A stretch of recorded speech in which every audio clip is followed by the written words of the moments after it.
हिंदू महाकाव्य महाभारत में वृषसेन योद्धा कर्ण और उसकी पत्नी पद्मावती का सबसे बड़ा पुत्र था।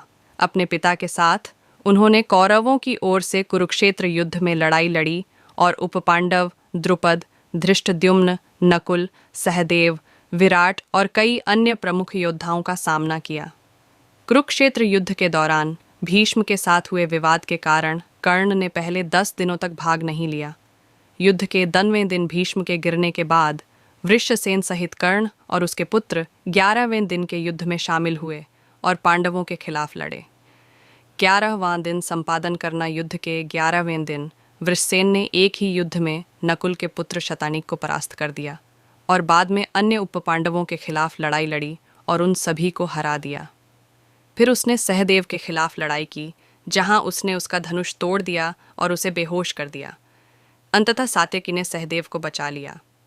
12वां दिन युद्ध के 12वें दिन उसने पांडव सेना की मत्स्य सेना पर हमला किया और राजा विराट को हराकर तबाही मचा दी और उन्हें बुरी तरह घायल कर दिया।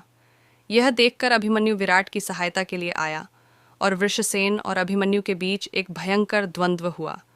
वृषसेन ने कुछ बाणों से अभिमन्यु की छाती और उसकी जांघों को छेद दिया, लेकिन अंततः अभिमन्यु अपना धनुष तोड़ने में सफल रहा और उसे हरा दिया। 14वें दिन की रात को वृषसेन ने पांचाल के राजा द्रुपद के खिलाफ अकेले युद्ध में भाग लिया और उसे हरा दिया। द्रुपद की हार के बाद उन्होंने द्रुपद के पुत्र धृष्टद्युम्न को पांडव सेना के प्रमुख सेनापति को हराया और द्रुपद और धृष्टद्युम्न को पीछे हटने के लिए मजबूर किया।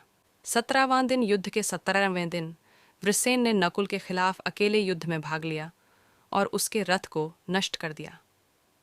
उसके बाद नकुल भीम के रथ पर चढ़ गए, लेकिन वृषसेन ने उन दोनों पर हमला करना जारी रखा। उन्होंने भीम का धनुष तोड़ दिया और कई तीखे बाणों से भीम की छाती को छेद दिया।